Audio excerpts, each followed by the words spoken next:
Welcome to Club Soda's Mindful Drinking Festival. We're online, global, and as always, absolutely free. Hi, I'm Drew, and I'm one of the co-founders of Club Soda. And I'm Laura, the other co-founder of Club Soda. We help you change your drinking in ways that help you live well. So whether you're looking to cut down, stop for a bit, or quit, you can find what you need from podcasts and books and courses on joinclubsoda.com. This festival, we've brought you an amazing lineup from over 100 people from across the world. And our programme this time really is global. Every day starts down under with me, Sarah. As well as organising the festival in Australia, I spend my time looking for alcohol-free alternatives and tips for people who choose not to drink, but who still want to live a social, fun and adventurous life. And I'll be wrapping up each day here in the States. I'm Amanda, your US festival host and coordinator, and I'm also a mindset coach who helps women change their relationship with alcohol so that they can start living their most authentic life. Each day with a rolling programme of inspirational panels, conversations, social events, and opportunities to discover new low and no alcohol drinks. So whether you want inspiration to change your drinking, Or to connect with other people, or you want to discover and enjoy a new low and no alcohol drink. The Mindful Drinking Festival is for you. cheers! cheers! Cheers! Cheers.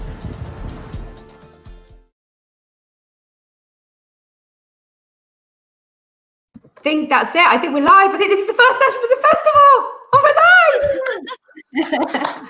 Hello, morning everybody. Thank you for that. That was me doing the editing there, and I think I managed to do it right. So welcome to everybody who's joining us this morning for this session on supercharging your influencer profile. This is basically for anybody who's doing their own Instagram, who has got a podcast or a blog, beginning to write about their sobriety journey, and all of those things. And we've brought some excellent people into the room to share their experience and their advice with you. So first of all, we've got Bianca. Bianca is part of Annie and Bianca, who run the We Want to Be Better podcast, which is #1 in the iTunes Apple Store, which is very impressive. But they also have a massive fan base and run events as part of their podcast, which, as we all know, and we might even touch on today, events are a particularly interesting part of anything that you do, particularly right now, right? We have Mark Livings, who's from Liars. He's actually a marketing expert by background, but now has a whole brand called Liars, which I know he's definitely going to tell you about, but his marketing expertise is superb. Then we have two Millies on the panel, just not to confuse you. So we have Millie Gooch. Many of you will know that she ran the Sober Girl Society, which was what came out of her giving up drinking in 2018 for her mental health, and then realizing that we all needed to be a bit more social and you didn't have to stay at home. And then we've got Millie Milliken, who is the deputy editor of Imbibe magazine. Now, some of you may not have come across Imbibe magazine because it's a trade magazine. But this month I'm on the cover. Not convincingly holding a cocktail shaker because I don't know what to do with it really. But actually, they've been fantastic at promoting low and no drinks, and have just completed the first ever the Best Taste of Low and No awards that have happened, and I was one of the judges of. But they have great expertise in working with brands and also venues. So I thought I'd just ask you to go around and tell me just a little bit more about what you do, the bits that I've just missed, and also to tell me what you've been doing during the pandemic when normal service has not been possible. And I'm going to start with you, Bianca, because you're next to me on the screen. Okay, hi. I'm Bianca. I am a comedian and I do stand-up and a comedy podcast, and I have somehow managed to become a bit of a sober role model down here in Australia. I was I'm a reformed party girl, and, I might be a sober vegan, but I'm still really fun. And so I do live shows, stand up, and I do a podcast called We Want to Be Better, which is just about my friend and I, who are pretty fabulous, but we can always be better. And this time in lockdown, all I've been doing is podcasting. I think that there was a point where we were releasing like 5 episodes a week. So that's what I've been up to. That's quite that's hardcore podcasting. We were discussing earlier how that we may no longer drink to excess, but we might do other things to excess. And you have just, Bianca, won on the podcasting to excess. So yeah, I don't do things in halves. That's for sure. Even sobriety, I went so hard with it. It just became a new obsession for me. So And here you are to join our obsession. Great. Yeah. Mark, you're on holiday as well. I am, Laura. Yes. Hello from Switzerland. Nice to be here. My background, it's a bit of a varied one, but I guess you could best describe me as an entrepreneur. I've got a number of businesses in the marketing vertical. I'm an awarded Ernst & Young Entrepreneur of the Year for Australia as a finalist and a regional winner. About 3 years ago, we started on our project launching Lyres, which is the world's most comprehensive range of non-alcoholic spirits. And much like the sober movement, our brand has exploded alongside it. So we've had a pretty extraordinary lockdown period. As soon as lockdown started, we were observing triple-digit week-on-week growth for about a 10-week rolling period in our brand across the entirety of our e-commerce platforms.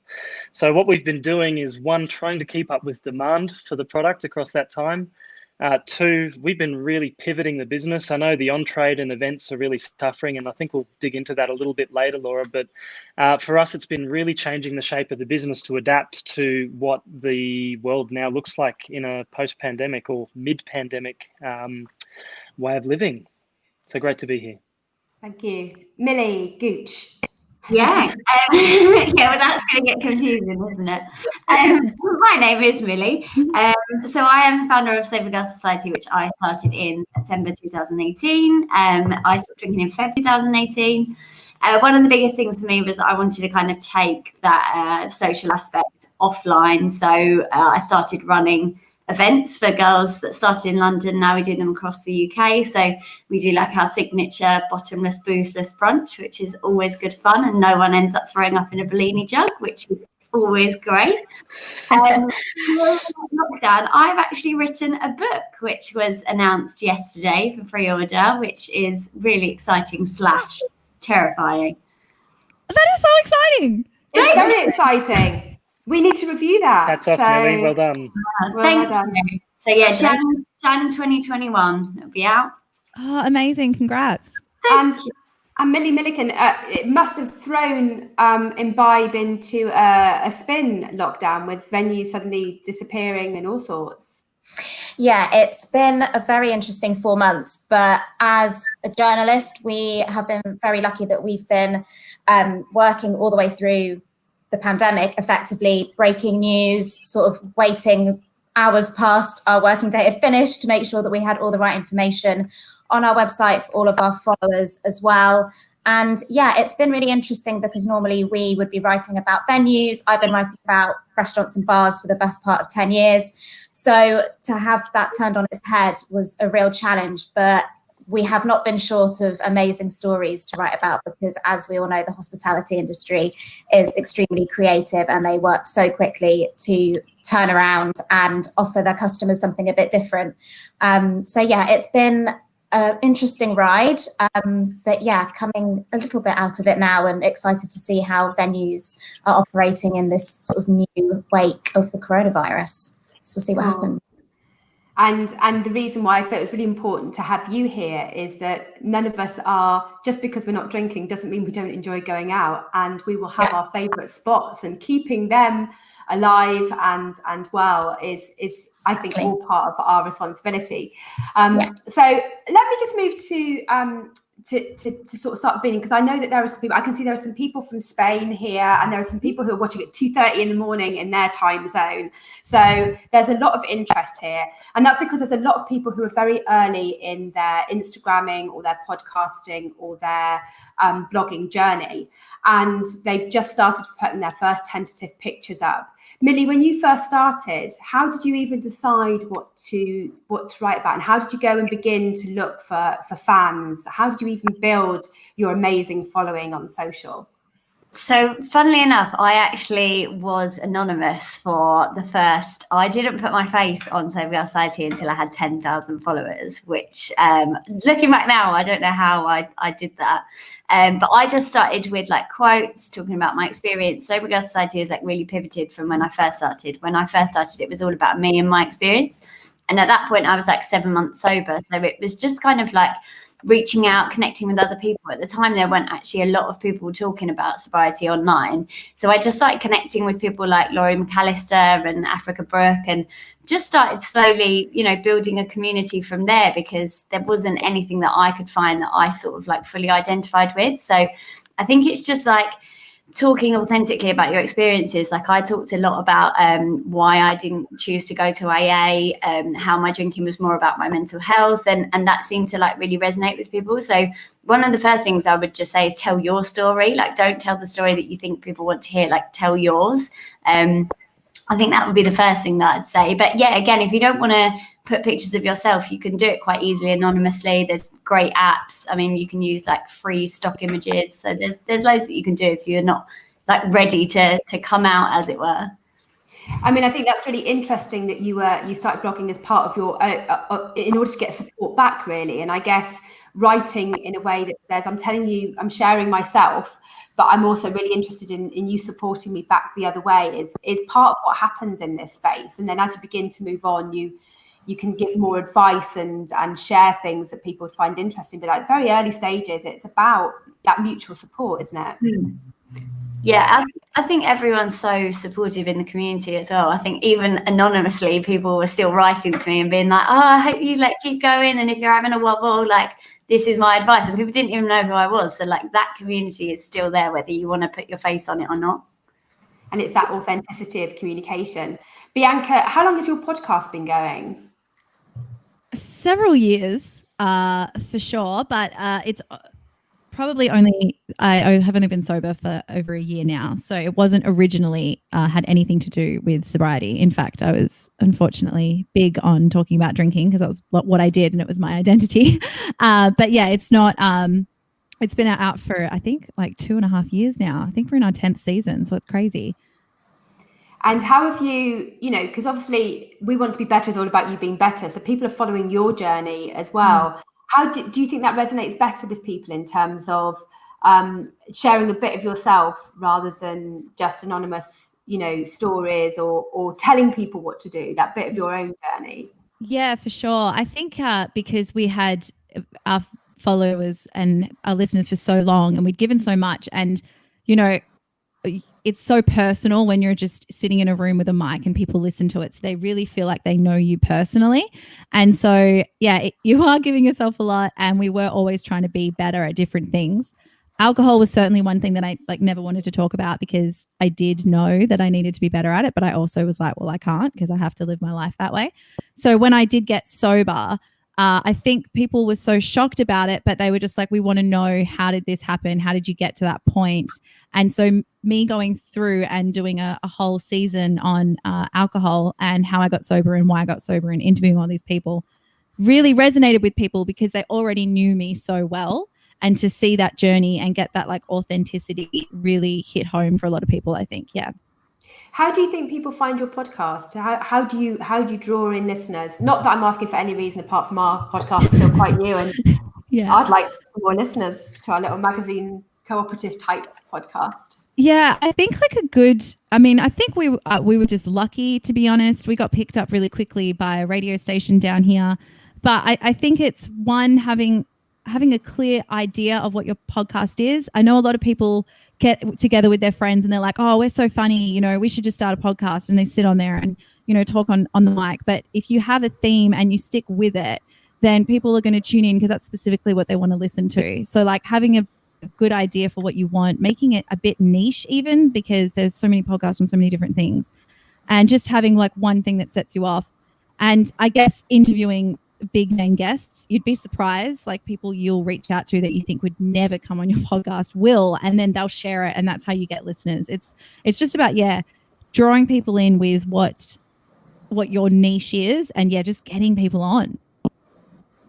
And so Mark, you've built a brand where you need to get fans quite quickly because you've got all these bottles they like shoved under your bed that you need to get rid of and sell and say, look people, you need these. I'm always in awe of people who make a product because you have to make it, bottle it, have it all ready to go, and then ask people to buy it, try it and buy it.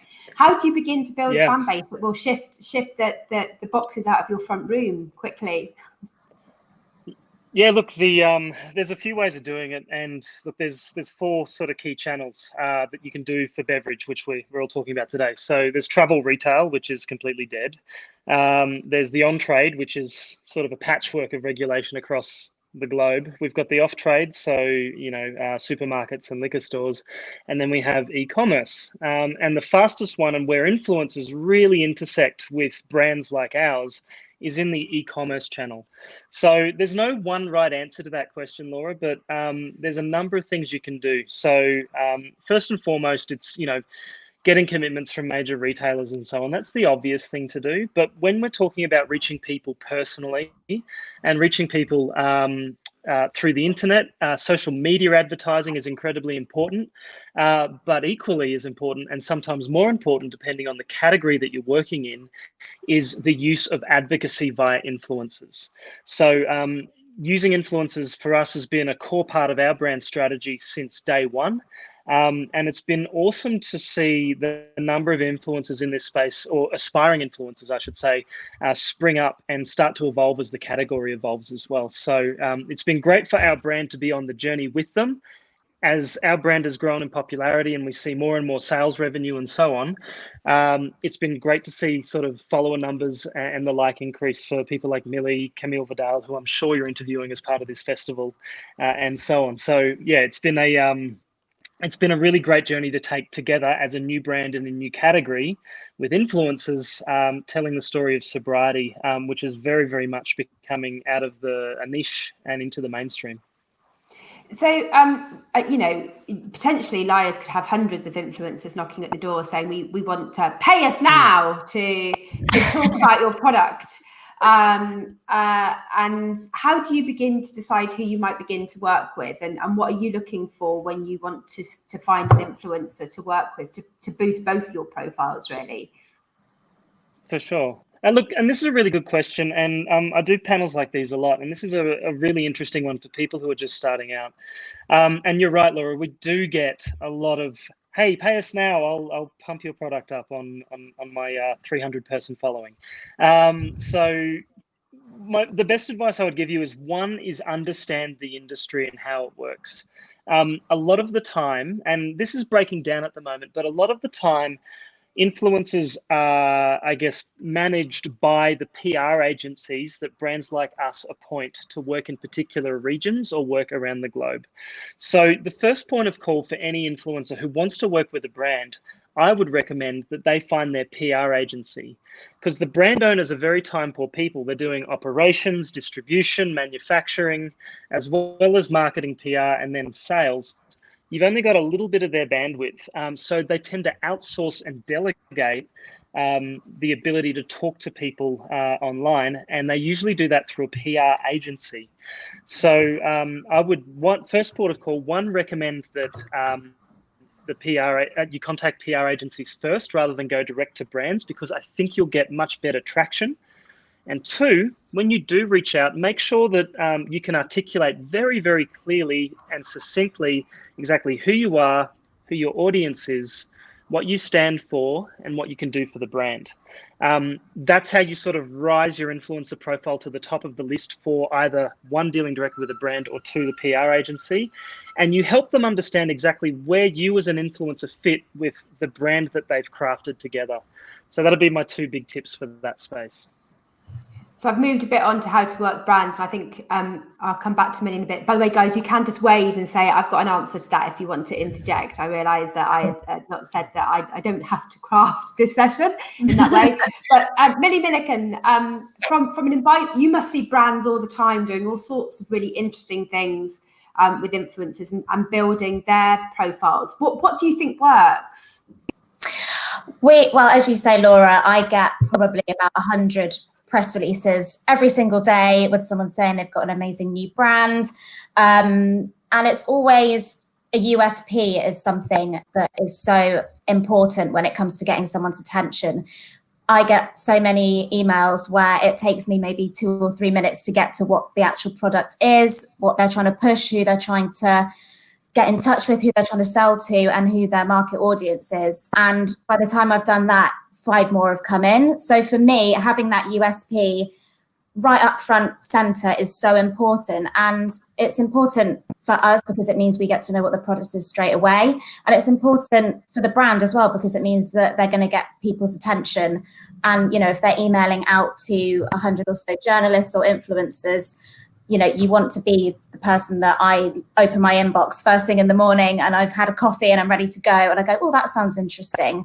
So I think having a USP as a brand and a product is really important, but also, as Mark said, having USP as an influencer is really important as well. And, you know, Imbibe, we've been going for 12 years or so now, and we're one of the go-tos when it comes to the on-trade for buyers in venues. So as long as you've got that really strong USP yourself and you make sure that the brands that you work with are aligned, then I think that's probably the most important thing to start off with, and making sure your USP is actually a USP as well.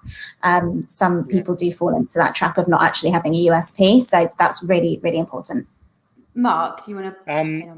Yeah, just very quickly, just because the audience may or may not be business fluent, USP is a unique selling proposition. And that's that one thing that's entirely unique to you, your platform, or you as an individual that no one else does. And that is so powerful if you do truly have a USP, and it should be front and center of your influencer strategy. And I think it's really important to know that you, this sounds like you have to have got that perfect straight away when you're Instagramming or stuff, but actually it takes a while for you to understand your voice and work out where you are. And that took you a while, Millie. Clearly, when you decided to put your face on your Instagram was when you were more confident about what your voice was.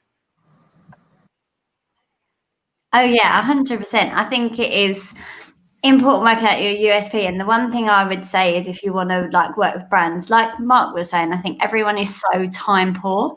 So when I approach a brand that I want to work with, I give them like as much as possible so that all they have to do is go, yeah, signed off. So I'll go to them with like a brief. I'll be like, so say I'm running an event, I'll say, I need this much money to run it. You'll get XYZ branding. You can put in the goodie bags. There'll be this many people. They're this demographic. Like, give them absolutely everything they need so that they can just go, yeah, cool, we're in. I think that's one of the really important things, and include your USP in that. Like, what is it you do? Like, I've got a rate card, which any kind of influencer in this space should have one, which kind of says who you are, you know, what your fees are, what's like your USP, who your audience is. So I have a breakdown of where my audience are from, like what age range they are, what features I've done before, if I've worked with any brands. And I think that's a really important thing, so that you can just send it out and that's got like a really nice deck to it. So that would be one thing that I would say. Yeah, to learn that. Millie Milliken. Yeah, I was just going to say on that as well. Also, when you reach out to PRs, it's also worth remembering that they will also probably do PR for other brands in a similar space as well. So if you can really get that relationship right straight away with that PR, even if you're just targeting one specific brand, the chances are that they also work with other brands in a similar space. And, you know, that's your time to showcase what you can do. And hopefully they will then recommend all the other people they look after to use you as well. So using the PR is kind of a real gateway to more than just one brand that you want to work with. So always have a look at all the clients that they work with, and if there are any other ones in there that you might want to work with in the future as well. So that's definitely worth thinking about, I think. Bianca, you also use your following to get people to events. How do you manage that? Because often I find an online community likes to stay online a lot more. They don't always want to come out and play. Millie's going, yes, I know that. They're really hard to get to events. How do you manage to translate that into people who want to come and see you on stage? Yeah, that's an interesting question. I think it depends on what you offer your audience, for sure, but also the relationship that you have with your audience. Like, you're always going to have a loyal fan base. Like, no matter what you're doing, there's going to be some people that are just going to be there for you always. And they're really the ones that you want to appeal to. You don't really want to look at like broad strokes at the beginning, at least. You want to just be like, you know, we're going to have an intimate live show, you know, a handful of seats. So, you know, maybe just 50 or 100 seats, come and see the live show. Because one, it's easier for you to arrange a venue, and you're going to have less nerves, I assume. But it makes it exclusive, and, you know, the people that come, you know that they're your really close fans, and they're always going to support you.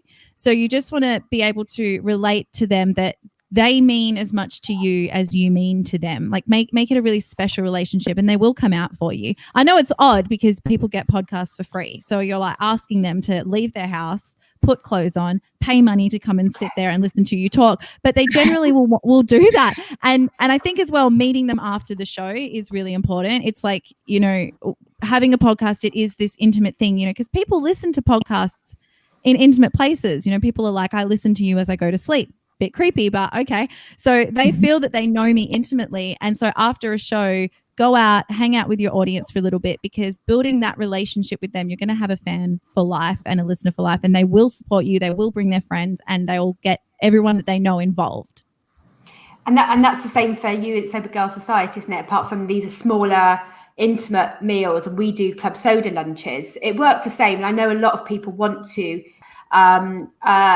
once that they feel confident in the real world. How did your first events go, Millie? The first one we did actually had a really good response, and I was quite shocked because I thought like 2 people would turn up.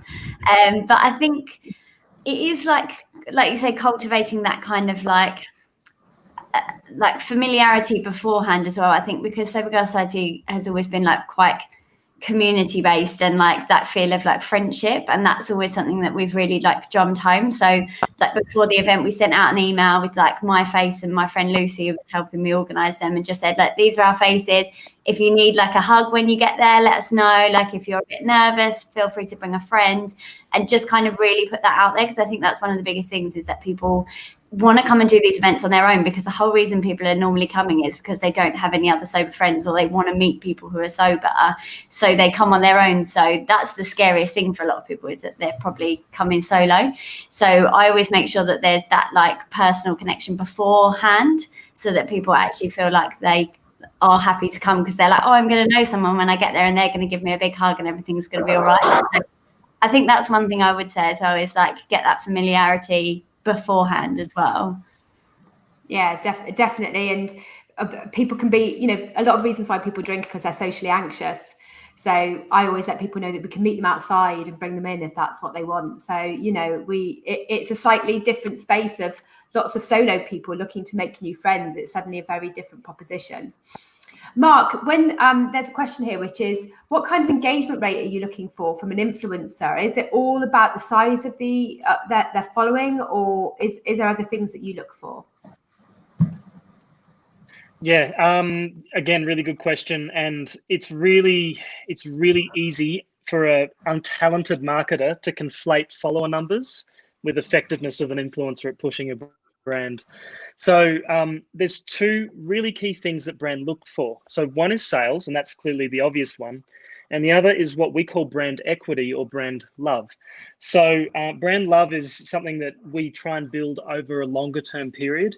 And that's how people feel about your brand. Will they advocate for it? Will they recommend it to friends, et cetera, et cetera, et cetera? And then, of course, there's the harder metric, which is the sales, which result directly in a transaction occurring because of the advocacy of an influencer, or posting something that's inspired other people to do the same or something similar. So there's no right answer to that question. So as a brand, it's really important that we work across the full spectrum of influencers, from, you know, grabbing someone like Chris Hemsworth all the way down to a micro influencer with maybe 300 or 400 followers.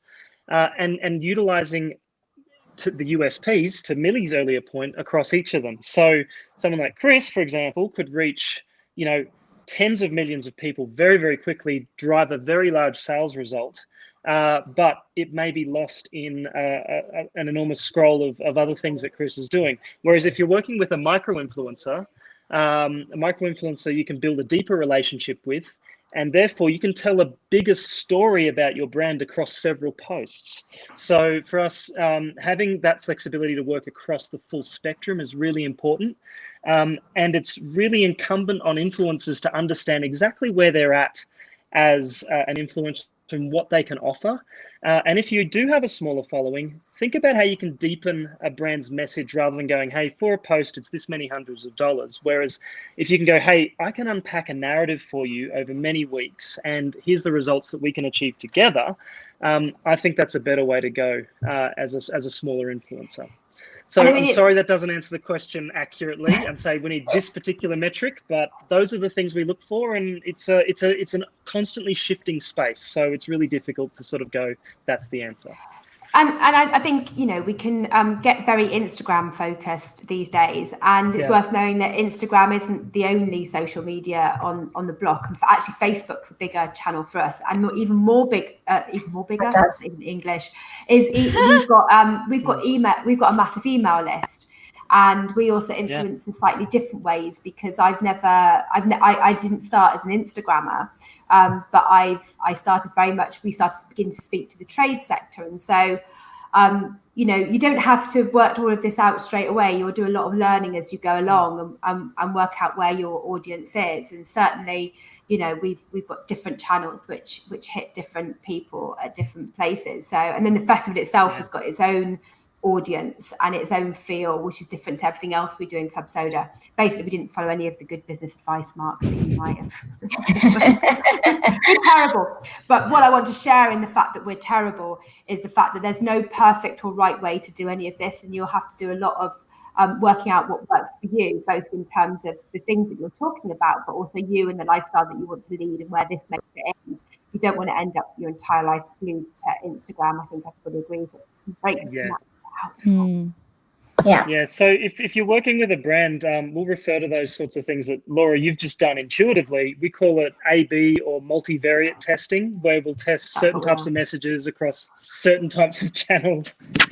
So for us, it's really important that, you know, we do test a lot of things, and then we lean into the ones that we know do work for our brand in terms of building that equity piece or that sales revenue piece.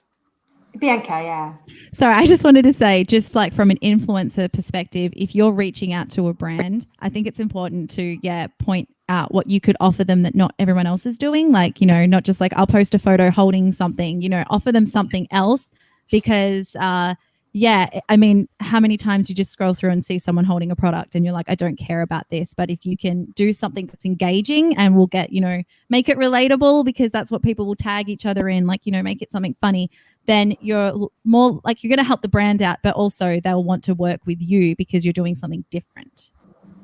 Yeah. And on that, can I make a point on that as well, Laura? One of the things that brands absolutely adore is when there's a shared risk. So one things we really don't like is like getting a rate card and going, here's your rate, and you may or may not get results. Things that brands absolutely love is where we go, right, let's set up a revenue share agreement where you can potentially make a lot more money than you could off your rate card if your post works really, really well for the brand. And if it doesn't work for the brand, then the brand isn't out of pocket, left with a sour taste in their mouth, having tried to work with you and get a result. So I'd strongly encourage influencers or aspiring influencers to rethink their revenue models where possible.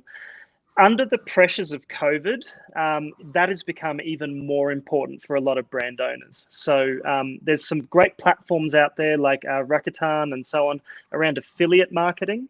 That allows you to monetize your influence in a non-traditional way as well. Yeah, it's worth saying that, you know, Wise Bartender now does an affiliate scheme. And so if you begin to talk about products and new products that are coming through, you can work with him. We actually do okay through Amazon affiliate links as well. So, you know, again, there are ways that you can test some of that and test your reach by using traditional affiliate stuff that's around as well. So, and you're right about that testing. We did some testing around doing live cocktail sessions with liars. But of course, buying, you know, lots of the cocktails have more than one spirit in. Buying several bottles of spirit at one go that you may never have tried before seems quite risky for some people. They need some multiple interactions with a brand before they go, okay, I'm going to definitely invest in this or find where I can pick it up, particularly at a time when we can't go to events and try them. So again, it may be that you need to find different ways to connect with people before they then finally go, okay, I'm going to give this a go and buy it. It'd be lovely to do mixed boxes of some of the alcohol-free spirits, but a mixed box of alcohol-free spirits would come to like over £100, and so that becomes a significant investment. So you need to find new ways to deal with that, and your smaller tester bottles do some of that. So Oh, look, we're going to get lots of cats and dogs, I think. To the festival. Cats and dogs are perfectly welcome to the festival, just so you know. So that's cool. Let's talk a bit about venues, because it's very easy to sit at home and in your garden and do a nice picture with a brand, but going out, even before COVID, going out to a venue was definitely more challenging. Taking pictures in venues I find impossible, but talking about the places that you go, I think is going to be even more important as they begin to open up. Millie Milliken, how do you think people could begin to talk about venues, and what do you think venues are looking for? If you could do a load of Instagrams and tweets about your favourite venue, what would help them right now? So, I mean, yeah, as it goes without saying that venues are going through a really, really difficult time at the moment, and pre-COVID, invitations to go and try drinks and things like that were, pretty substantial. It wasn't that difficult to get into a venue and try a drink, and in return you do a photo or a video or something like that.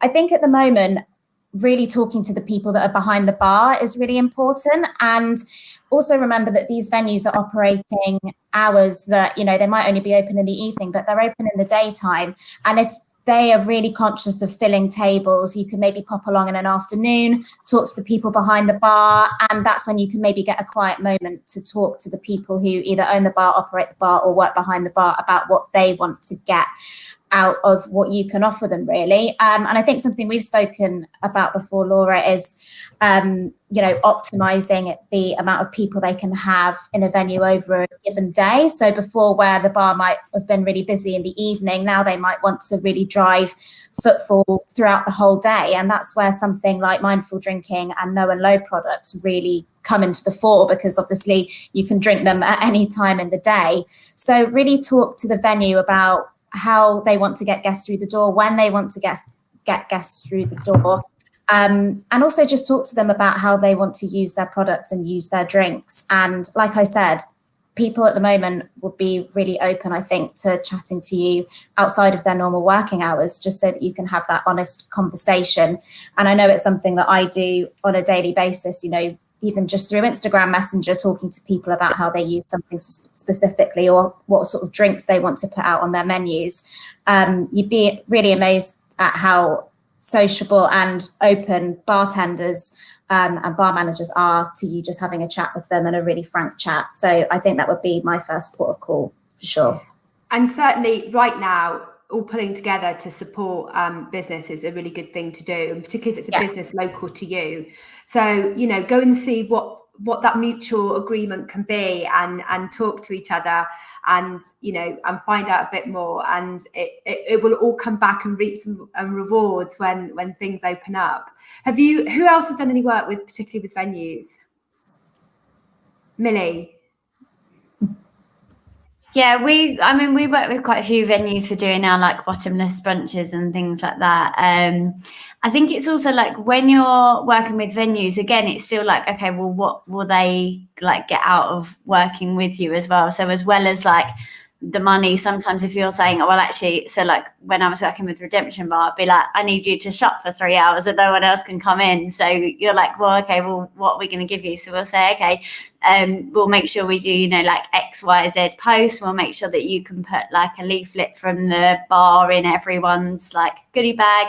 You can actually stand up and give a talk about, the restaurant, what alcohol-free options you do. So I think it's like finding that added value, I think, is really important when you're working with venues. But I cannot stress enough, I think, the importance of like in person, or at least on the phone, because I've sent so many emails. People have been like, oh, no, we're not really interested. And I was like, do you know what? I'm just going to pick up the phone. So you just ring them, explain what you do. And then people are like, oh, yeah, actually, that's really interesting. We'd love to, come and do that. And I think also pointing out to people, so many people aren't aware that there's this whole like sober community, or like people who are really interested in alcohol-free drinks. So even saying things like, oh, hey, I noticed you had like 4 or 5 drinks on your menu. I don't think like people are aware that you're offering like, well, not 4 or 5, but if people have got like a big selection, saying things like, I don't think people are aware of your great selection. I'd love to help you promote it, because I think it'd bring a brand new audience to you. So looking at it from their perspective of what they're going to get actually out of it as well, I think is important. Yeah, definitely. And on clubsodaguide.com, you can see venues that have got really good options, and really people don't know. And if you can say, do you know what, I've just popped out on my working from home lunch hour to have a drink in my favourite venue, that would be a really powerful thing to be able to do, to be able to show people that, yeah, you could actually go and have lunch in your local pub, and it's not all about boozy late nights. It's about that sort of stuff. How are the venues doing in Australia, Bianca? Are they opening up again, or? I think we opened up. Oh, well, I mean, everywhere else in Australia, they're open, but where I am in Victoria, they're closed. And we opened up for about 3 weeks and then went straight back into lockdown. So it's been tough for the venues. But yeah, I think a lot of places are just doing, takeaways, and it's a really struggling time at the moment. No, and again, we've got a list on the festival website of all the alcohol-free bars that are operating at the minute. They're all doing deliveries or home deliveries. So like in the UK, Fugitive Motel will deliver you alcohol-free drinks within the M25. I know Sands Bar is doing the same, and everyone's looking at how they can make sure that the community is served. So again, if you can support them and show on social that you've supported them, this is how we keep all of this vibrant and alive. I had another question, which was, hang on a minute. It's a really good one, actually. As your following grows, as your fan base grows, and this might be one for Bianca and Millie a bit more, getting negative comments and getting pushback can happen. We often get quite a bit of trolling from AA people who don't think it's right that people should be drinking alcohol-free drinks, which of course is not the space that we're in. We're in that choice space. How do you deal with negative stuff that comes on your social feeds? Millie, do you want to go first, or do you want me to go? I am a big believer, like, yes, you're going to get, the bigger you get, the more likely you're going to receive hate. But at the end of the day, the good far outweighs the bad. And for some reason, we tend to focus in on the bad. But one of my friends, he's a huge influencer and comedian in Australia, and he told me once, if I get a negative comment, I just go and read 10 good ones, because there are so many more good ones and I instantly feel better. And, at the end of the day as well, I mean, it's a negative reflection on the person sending the hate more so than it is to me. I'm not going to let it affect me too much. It's their decision to send that. I wouldn't do it because, I'm happy and content in my life, and I just ignore it. Millie? Yeah, I think it's a really interesting one, because I think the space that we're operating in is really interesting. So like, none of my trolls are like, you look fat, you look ugly. They're all like, you shouldn't be promoting alcohol-free beer, it's really dangerous. But yeah, I think exactly like Bianca said. I mean, there was a girl on the panel last year, I'm really sorry, I can't remember her name, and she was saying that actually even negative engagement is still engagement, and I never ever thought about it like that. And I was like, that's actually really important. And I think I said the same thing last year, is I think just making sure that like you are educated enough to point these people in the right direction, because if people come to you and your platform isn't for them, just even being able to redirect them, I think is like a kind of small level of personal responsibility. Is I'll say, actually, I don't think my platform is for you. If you're struggling with your drinking, here's a great coach I recommend. I think that kind of thing is important. And also just knowing what you're talking about when you're writing. So if I write about 0.5, I'm really clear about what it is. I use the Club Soda guidance to back it all up. And I just think knowing exactly what you're talking about, I think. But yeah, I think ignoring it, I've got better at it as time has gone on, but sometimes I get a few and they'll throw me off for a week. But like you said, I think... Sorry. No. Do you want to finish your thought? Finish, Millie. All I was going to say is I think one thing to remember as well is it's like TripAdvisor, in that most people, if they have a good time on your page, don't always necessarily shout about it. But if they have a bad time, they will be sure to let you know. So I think just remembering that sometimes the sort of negative voices will shout the loudest, I think is one thing to remember. Yeah, for sure. And also, I do get the people that say, you shouldn't talk about this because, you don't know what people are going through. But my standard response usually is, I I talk about it because no one was talking about it when I was going through it. And so in sharing our stories, that is literally like, I didn't know that sobriety was an option. Like, I didn't know that we could do that. And so the more that we talk about it, the more it gets normalized. So yeah, I just say like, yeah, your experience may be different.